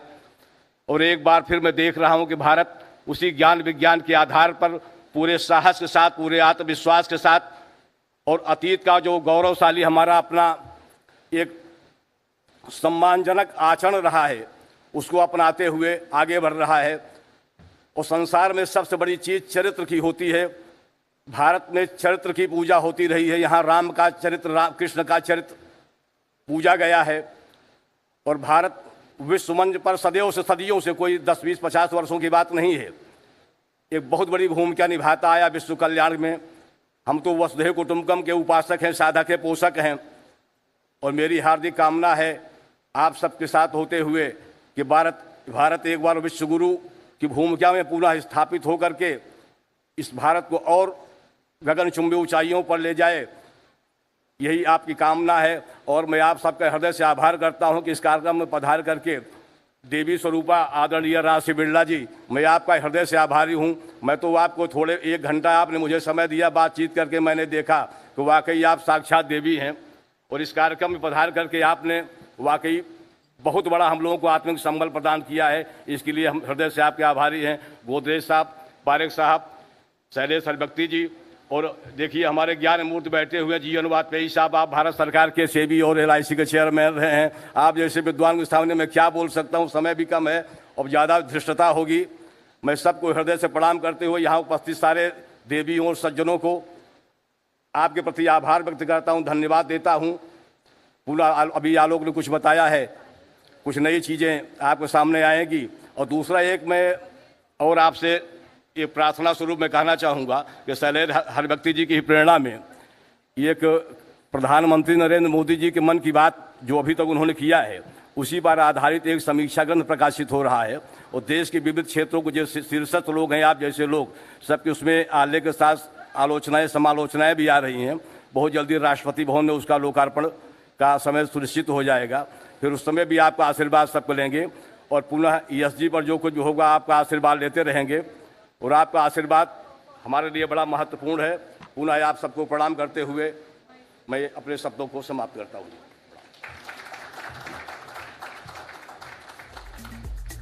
Thank you very much, sir. Ladies and gentlemen, as we move forward, this brings us to the final segment of the evening, which is a very interesting panel discussion, which is going to delve into the growth journey of India's development. However, before we do that, I request all of you to kindly look for a QR code scanner on your tables. There's a QR code scanner on every table. Please ensure you scan that. There's a survey that we've created based on Sashakt Bharat. So I'm going to request everybody in the house to kindly participate in the same. All right, ladies and gentlemen, I know probably all of you are getting a little bit hungry. So without any further ado, we are going to move into the final but very interesting session of the evening, which is the panel discussion. Topic, as I had mentioned earlier, is the growth journey of India's development. This session is going to be moderated by Mr. Anil Sanghvi. And panel members joining sir for this session are Mr. Shashi Kiran Shetty, Mr. Navneet Munot, Mrs. Purvi Sheth, and Mr. Shashwat Nakrani. Requesting our panel members and our moderator to please join us on stage. I once again invite on stage our moderator, Mr. Anil Sanghvi, and our panel members, Mr. Shashi Kiran Shetty, Mr. Navneet Munot, Mrs. Purvi Sheth, and Mr. Shashwat Nakrani.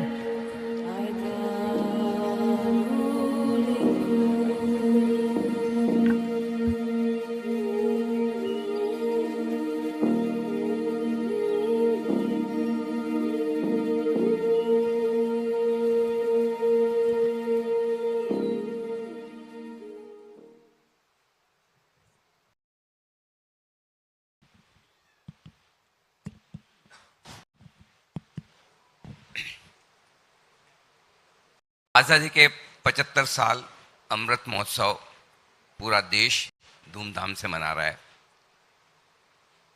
जब पिछले 75 सालों की यात्रा हम देखते हैं तो हमारा दिल बड़े गौरव से फुल्लित हो जाता है। एक बेहतरीन यात्रा अब तक की रही है, लेकिन अब आने वाला वक्त, आप सबने सुना, हमारे सारे दिग्गजों ने कहा कि हिंदुस्तान का है।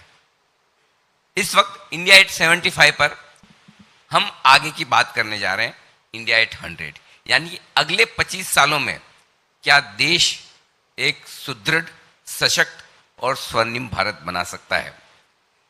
इसमें आपका, हमारा सबका क्या कंट्रीब्यूशन हो सकता है, इसी पर अगले कुछ मिनटों में मैं हमारे साथ जो सारे एक्सपर्ट्स हैं, सारे अपने अपने फील्ड के बड़े दिग्गज हैं, उनसे मैं बातचीत करूंगा। मैं शुरुआत करता हूँ HDFC म्यूचुअल फंड के MD और CEO नवनीत मुनोद साहब हमारे साथ हैं। देश के सबसे बड़े, सबसे बेहतरीन, सबसे प्रतिष्ठित और सबसे ज़्यादा ट्रस्टेड म्यूचुअल फंड को आप चलाते हैं, लाखों करोड़ों इन्वेस्टर्स का पैसा मैनेज करते हैं। नवनीत जी, आजकल एक ज़माना था, हिंदुस्तान पहले भी विश्व गुरु था, लेकिन तब विश्व गुरु हम साहित्यिक और सांस्कृतिक रूप से ज़्यादा थे। अब विश्व में पावरफुल होने की बात आर्थिक रूप से होती है। आप आर्थिक जगत के बड़े दिग्गज हैं, ये बताइए कि क्या हिंदुस्तान अगले 25 सालों में आर्थिक रूप से विश्व गुरु बन सकता है? हम आर्थिक रूप से भी विश्व गुरु थे। 18वीं शताब्दी तक भारत करीब 25% विश्व की GDP भारत की थी। 25% विश्व का व्यापार भारत से था, और चाहे बॉम्बे हो या सूरत, बहुत सारे पोर्ट्स थे साउथ के जो विश्व के सबसे बड़े पोर्ट्स में माना जाता था। तक्षशिला और नालंदा सबसे बड़ी यूनिवर्सिटीज थी। Pataliputra was one of the most beautiful and the best cities in the world for a very, very long time, and so were Varanasi and so many others. So it a glorious history, the civilizational heritage that we have over centuries. It's only last 250 odd years where, and then of course China was another 25%. It's only in last 25 years, 250 years, where the center of gravity has shifted towards west. I think वो एक aberration था, वो aberration अगले 100-200 साल में correct होएगा। तो जब हम आज़ादी का 100वां वर्ष मना रहे होंगे, एक बहुत अच्छी पॉसिबिलिटी है कि हम विश्व की सबसे बड़ी इकोनॉमी में, शायद नंबर्स के हिसाब से सेकंड रहे, बट कई दूसरे तरीके से एक बेहतरीन इकोनॉमी रहेंगे। क्योंकि भारत की ग्रोथ में और बाकी कंट्रीज़ ने जो ग्रोथ करी है डेवलपमेंट में, उसमें बहुत बड़ा फ़र्क है। हमारी ग्रोथ, जैसा सबने बोला, गोदरेज साहब ने बोला, अभी हम एक दिन पैनल पे थे ESG के, उन्होंने बड़ी अच्छी कविता बोली, हमारे बॉस मिस्टर पारेख ने बोला, हमारी जो ग्रोथ होगी वो सस्टेनेबल ग्रोथ होगी, हमारी जो ग्रोथ होगी वो इक्विटेबल ग्रोथ होगी, हमारी जो ग्रोथ है वो हाईली डेमोक्रेटिक मैनर में है, बहुजन हिताय बहुजन सुखाय वाली है। ये ग्रोथ पाथ बाकी के विश्व के जितने भी देश जो विकसित हुए हैं या विकासशील से विकसित बने हैं उनसे बहुत डिफरेंट है। तो ये जो ग्रोथ मॉडल है that is very different, and that's why I keep saying we are creating an economic miracle which is unparalleled in human history. There are not many countries in the world which have created a growth which is as sustainable, as equitable, and in as democratic fashion as India is doing. And Vasudhaiv Kutumbam का जैसा उन्होंने तिवारी जी ने बोला, I think we are creating a growth model which is very, very different. Absolutely. We have Shashikaran Shetty साहब, All Cargo Logistics के आप chairman हैं. You all can use Hindi or English whatever comfortable. सारे develop countries में एक चीज common है, best infrastructure. India में हम इंफ्रास्ट्रक्चर डेफिशिएंट से क्या इंफ्रास्ट्रक्चर एफिशिएंट अगले 25 सालों में हो सकते हैं, और अगर हो सकते हैं तो कैसे? First of all, thank you very much, Tiwari ji, for inviting me for this program. I will give an example of when I came to Bombay 40 years ago. When I came to Bombay, that was my first visit from a small town near Mangalore. I never seen a ship, never seen a custom officer, never seen a foreigner, never seen a port. And that gave me a very different perspective about my life, and I just fell in love with what I was doing. At that time, the ships had to wait for 30 days for getting a berth. And then those same ships which get berth after 30 days, they used to wait for at least 15 days, depends of course on the quantity of cargo in the ship, had to wait to discharge the cargo. And there were so many disruptions in the middle. There used to be so much of break time that the laborers used to take. The whole sort of issues related to infrastructure, custom procedures, the type of cargo handling equipments. If you see that today, we had dramatically changed. And that happened primarily because of the engagement of the industry with the government and constantly talking about the issues that the business faces. And I think that is now increased multifold. So what changes that I saw in my life in 40 years, and today we have one of the most modern ports, we have best cargo handling facilities, we have good airports, roads are getting better every day, and the city living, like Mr. Deepak Parekh said, is getting built every part of the country. And I think with this kind of a transformation that is happened, and it is getting expedited, particularly with the new program the Prime Minister has announced, is the Gati Shakti. And I think it is going to bring about a tremendous amount of synergy and discussions about implementation of infrastructure as a whole. I think infrastructure is extremely important, as all of us know, for doing ease of business and for attracting investments and all sorts of cost of logistics, everything, right? Everything is driven around that. And I think that's going to be a game changer, and I'm sure India will build the best infrastructure in the world, and our government is determined to do it. We have a very able and very dedicated Prime Minister whose only mission is development of India. And I think with this resolve, I don't see India can be stopped by anyone. Absolutely. Thank you. We have one of the best brains in human resources field. Purvi Sheth we have. She's CEO of Shilputsi. Purvi, so far we have seen brain drain. All the best talent what we have goes abroad.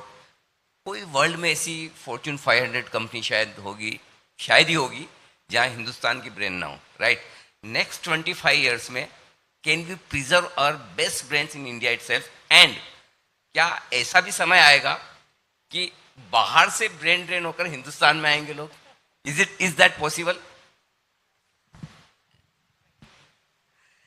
Yes, absolutely. जब हम human resource की बातें करते हैं, आई think पहले तो there is a trio of good news. एक तो गुड न्यूज़ ये है कि जैसे आपने कहा, हमारे लीडर्स सब जगह फैले हुए हैं. आप माइक्रोसॉफ्ट देख लो, IBM देख लो, गूगल देख लो, हर जगह हमारे इंडियंस के नेतृत्व में large listed companies are working abroad and all over the world. The second good news is that today economic power is being seen as India, significant economic power. हम 25 साल पहले जब US जाते थे तो लोगों को बताना पड़ता था इंडिया के बारे में. आप जब जाते हैं तो लोग हमें बताते हैं, oh, we know this about your country and we know that about your country. So it's a lovely feeling that we are now a superpower in that sense. And the third and the most significant, important aspect of human resources is that India, apart from Africa, globally is the only country with a young population. हम Europe से आज सुबह मैं आई हूँ और वहाँ पे सिर्फ सोशल सिक्योरिटी और एजिंग पॉपुलेशन की बातें की जाती हैं. यहाँ पे हम सिर्फ यूथ की बातें करते हैं. तो that is a great thing for India. We have therefore a large customer and consumer base, but we also have therefore a very large workforce base. आपने ब्रेन ड्रेन की बातें करी, तो I think there are 3 P's so that we make sure the reverse brain drain also happens and we make sure that we keep our youth engaged. The first P, in my opinion, is pervasive opportunities. हम दार्जिलिंग गए थे तो एक young girl थी, उसने कहा कि अपने विलेज में वो एक अकेली यंग गर्ल है क्योंकि सब युवा युवती चले गए हैं. They've gone away to big cities. If that is what's going to happen, then only our cities will move forward, our country will not move forward. We need pervasive opportunities in the smallest of places of the country. The second P is productivity. Some of us, and Navneet ji, you and I were talking the other day, we've been in the workforce now for 20-25 years. And when we started our careers, we thought working 18 hours a day was great. आज मैं किसी को young person को बोलूँ 18 hours काम करो तो उसको पसंद नहीं आता है ये, और वो 8 घंटे ही काम करना चाहता है या करना चाहती है. तो how do we make them more productive? And we need to do a lot more skilling and training that in the 8 hours that they do work, they make themselves more productive. And final P is paranoia. Our country is paranoid about competition, but we keep comparing ourselves with Asian biggies. Can we start comparing ourselves with quality across the world, the Western world, where we say from our product to our packaging, everything can be globally competitive, not just competing with some countries around us. So I think if we do this, some of what you said will definitely happen. Definitely looking forward for that. जो हिंदुस्तान की 25 साल में growth होनी है उसमें जो contribution होना है उसमें दो चीज़ें बड़ी ज़रूरी है। एक, हमारे पास यंग एंटरप्रेन्योर्स होने चाहिए और दूसरा टेक्नोलॉजी होनी चाहिए। मेरे साथ एक और पैनलिस्ट जो हैं वो शाश्वत नकरानी हैं, को फाउंडर भारत पे, जिसका नाम आपने सबने सुना है। और शाश्वत, आपने यंग एज में जो कुछ हासिल किया है, कामयाबी मिली है, मुझे लगता है कि हिंदुस्तान को अगले 25 सालों में कामयाब होने के लिए इन दोनों चीज़ों की बड़ी ज़रूरत होगी। कैसे देखते हैं आप और किस तरह से बदलता हुआ हिंदुस्तान देख रहे हैं एंटरप्रेन्योरशिप के लिहाज से, टेक्नोलॉजी और डिजिटाइजेशन के लिहाज से? सबसे पहले तो मैं अपने आप को बिल्कुल भी उसके काबिल नहीं मानता हूँ कि यहाँ पे बैठूं, क्योंकि हम यहाँ 75 इयर्स ऑफ इंडिया मना रहे हैं, जबकि तो मैं खुद ही 24 साल का हूँ।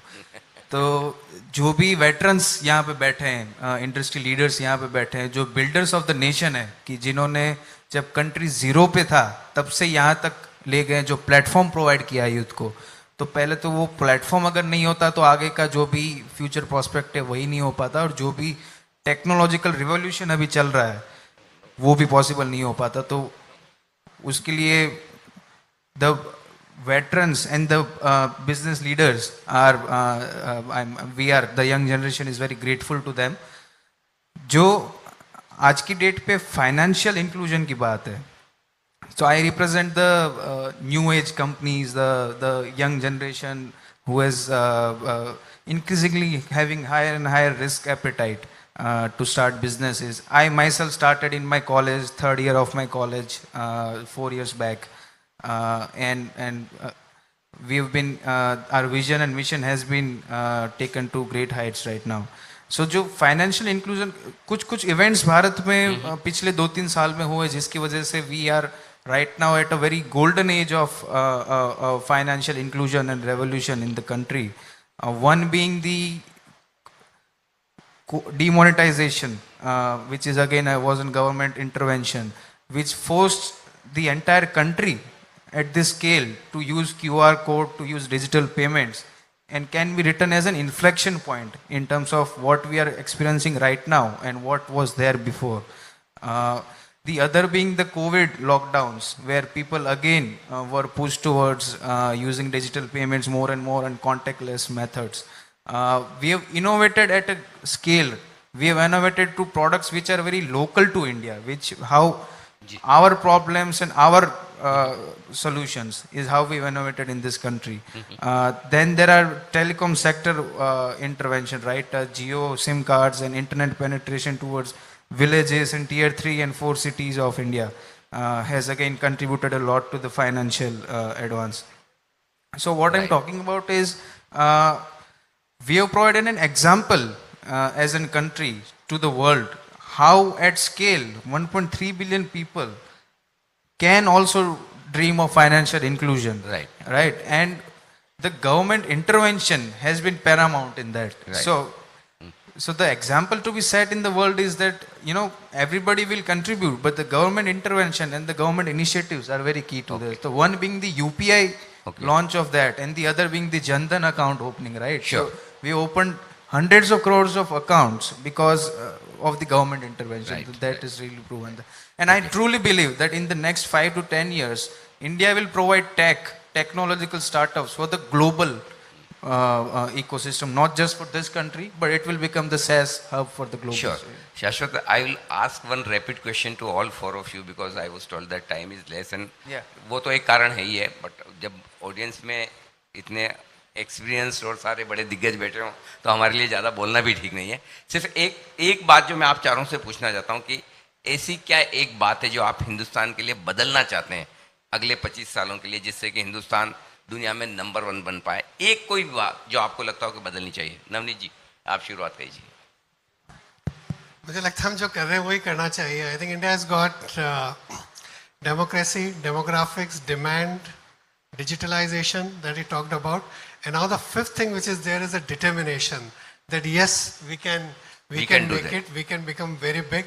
If you look at the world is geopolitically realigned, it is digitally redesigned, and it is demographically different.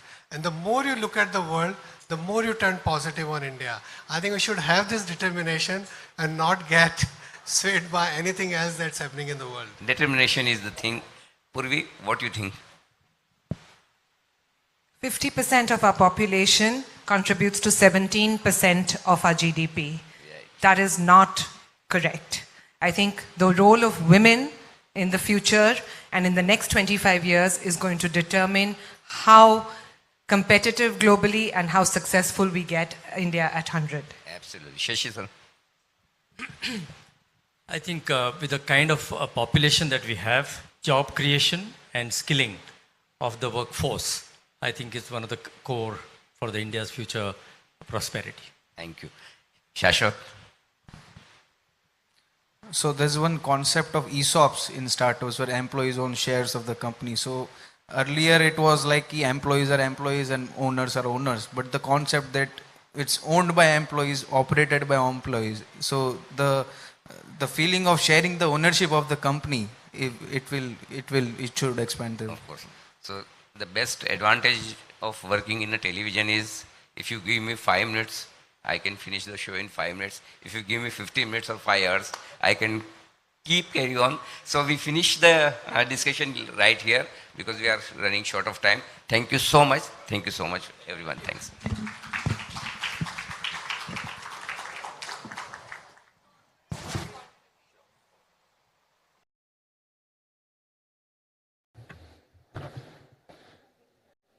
Firstly, I would like to thank our panel members for joining us here today and for sharing their views with all of us. However, ladies and gentlemen, keeping the shortage of time in mind, unfortunately, we've had to, keep this really brief. But before we let you go, we would like to present a token of our appreciation to our panel members. For the same, I request Shri Kripa Shankar ji and Shri Shailesh ji to please join us back on stage.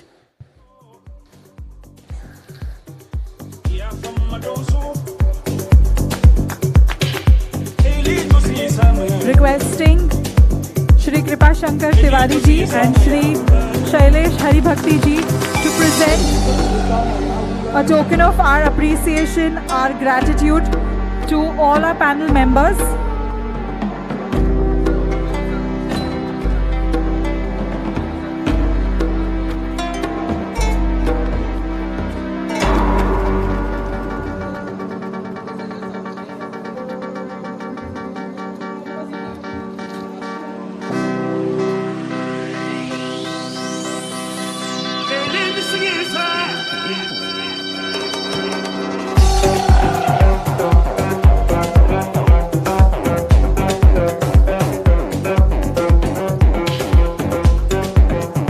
Requesting for the felicitation tokens to be brought forward.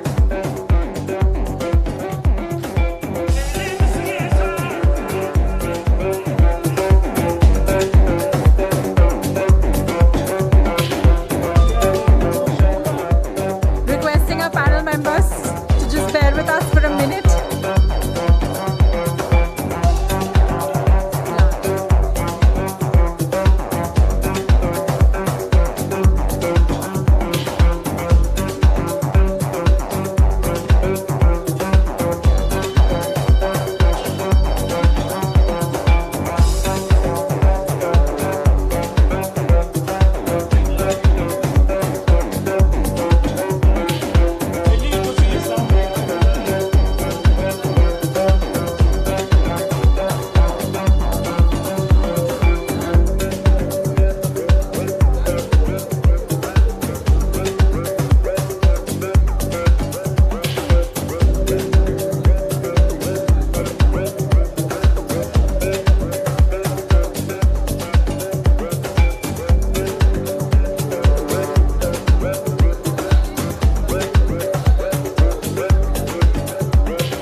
Thanking our panel members, Mr. Singhvi, Mr. Shetty, Mr. Minot, Mrs. Sheth, and Mr. Nakrani.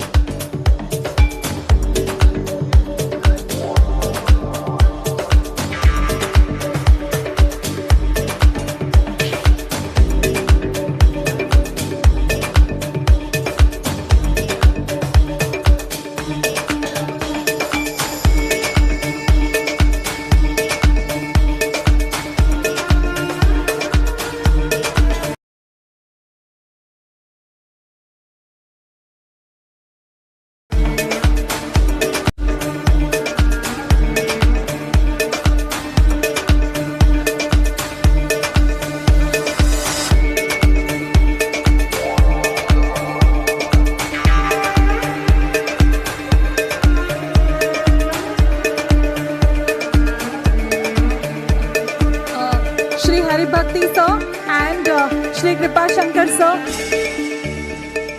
Shri Hari Bhakti sir and Shri Kripa Shankar sir, I'm going to request you all to please join us back on stage. I request the board of editors to please join us on stage. Requesting the board of editors to join us on stage. It's time for a group photograph.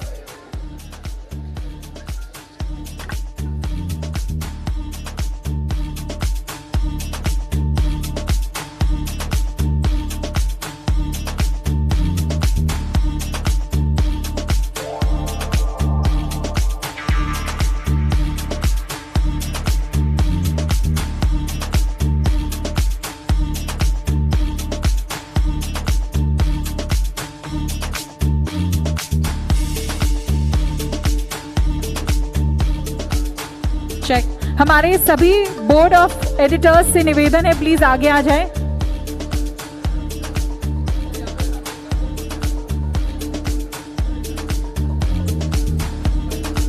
Requesting Mr. Bajpai to please come forward.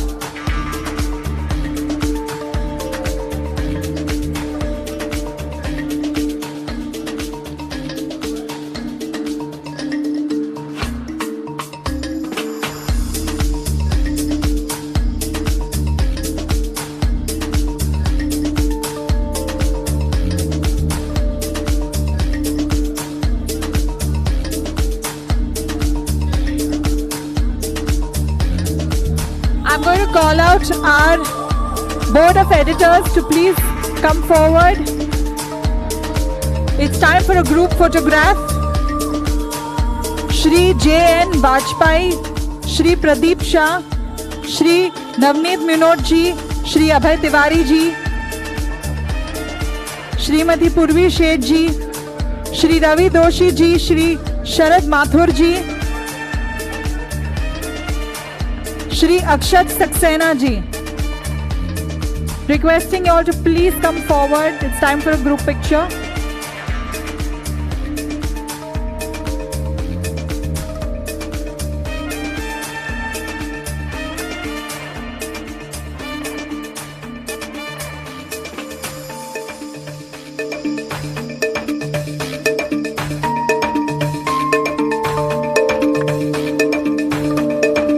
Humbly requesting all board editors to join us on stage for a group picture.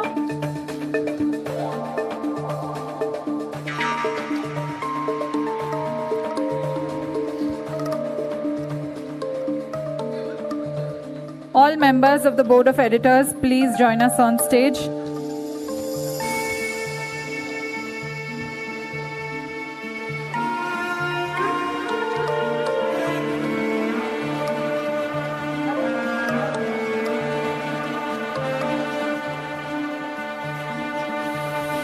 I would also like to take a moment to thank all our sponsors, requesting members from our sponsor organizations to please come forward.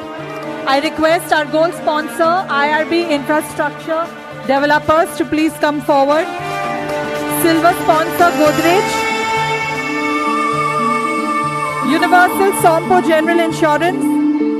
Our bronze sponsor, LIC, Torrent Pharma, ePay Later. Associate sponsor, All Cargo Logistics.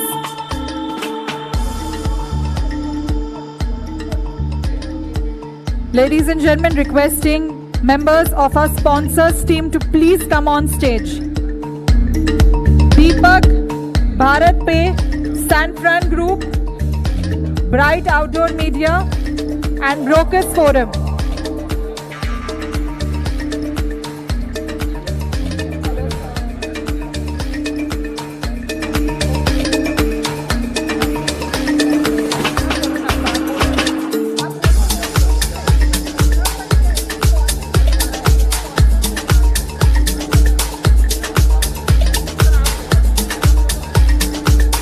देखिए, एक निवेदन आपसे है, हमारे sponsor या आप sponsor के प्रतिनिधि यदि यहाँ मौजूद हो तो कृपया आप मंच पर पधारें। हमारे स्पॉन्सर्स के प्रतिनिधि महोदय जो भी आप आए हैं यहाँ पधारें।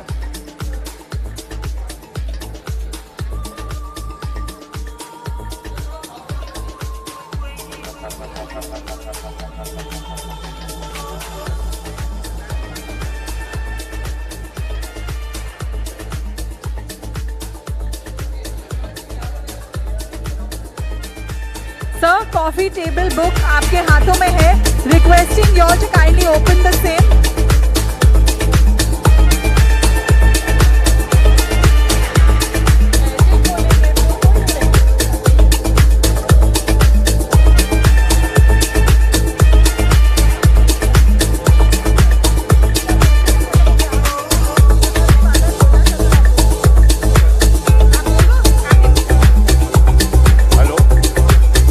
देखिए, कार्यक्रम में आप लोगों ने भरपूर अपनी गर्भपूर्ण उपस्थिति दर्ज कराकर इसे सुसंपन्न किया है। अब बिल्कुल कार्यक्रम अपने उपसंहार की तरफ अग्रसर है। हमारे शैलेश हरिभक्ति जी और नवनीत मुनोर साहब, बहुत सारे लोग। हाँ, एक बार जरा आपकी घोषणा सुनिए। चलिए आप।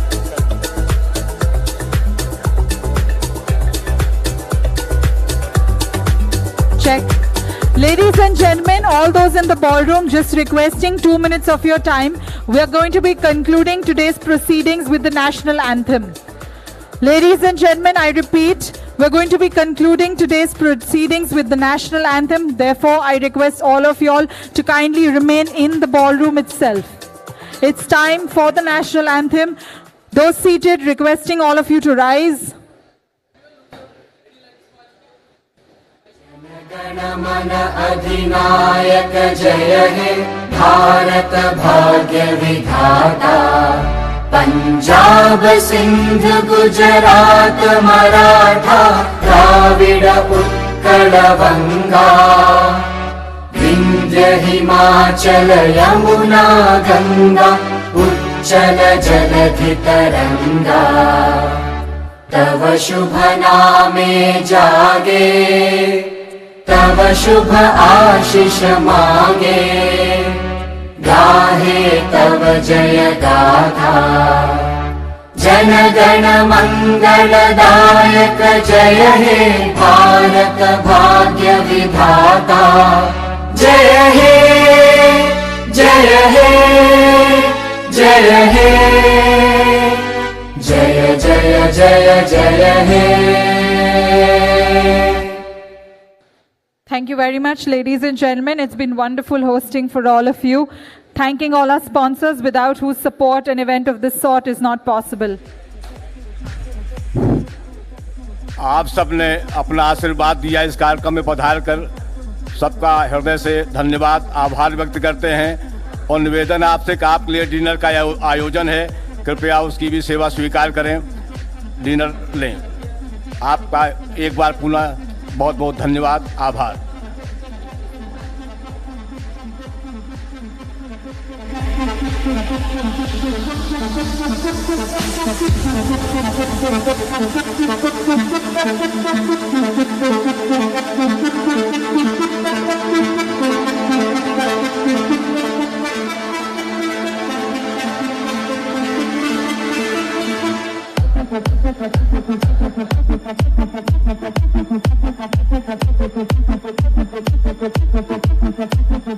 Thank you.